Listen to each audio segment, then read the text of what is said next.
जो इस संसार में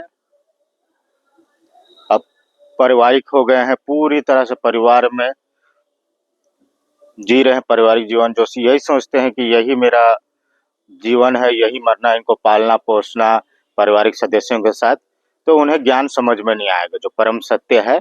और जो इस दुनिया में मोहग्रसित हो गए हैं पद, पैसा, नाम के लिए, जो बोलना चाहिए बड़े आदमी बनने के लिए बहुत तीव्रता वाले हैं, उनको भी ज्ञान समझ में नहीं आएँगे। और जो इस दुनिया में जो छोटे बच्चे लोग हैं या किशोरावस्था में युवा लोग जो करियर बनाने की कोशिश कर रहे हैं, बड़े आदमी बनने के, उनको भी ज्ञान समझ में बिल्कुल नहीं आएगा। क्योंकि वो खेलने के लिए और करियर बनाने के लिए हैं, और गरीब आदमी अपने दैनिक आवश्यकताओं की पूर्ति के लिए ही दुखी है। जेब खर्चा के लिए, घर चलाने के लिए, तो उसको भी ज्ञान नहीं है। बहुत ही कम ही लोगों को ये परम सत्य ज्ञान समझ में आएगा, जो इस संसार में परम सत्य का ज्ञान है। हाँ, बड़े आदमी बनने के बाद तो अगर जो कोई धार्मिक ज्ञान या किसी कारण कोई बड़ा आदमी बन जाता है, तो उसको फिर सब जानते हैं।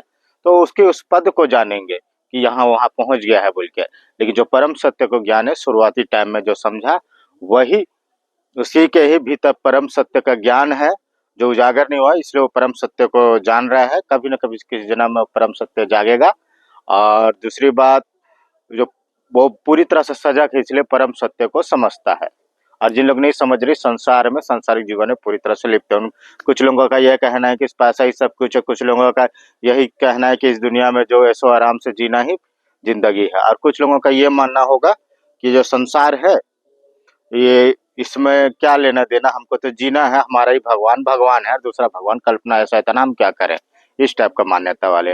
लेकिन जो परम सत्य को समझने की क्षमता रखता है, वही असली में जानकार इंसान है, और उसके भीतर भी परम सत्य का ज्ञान है।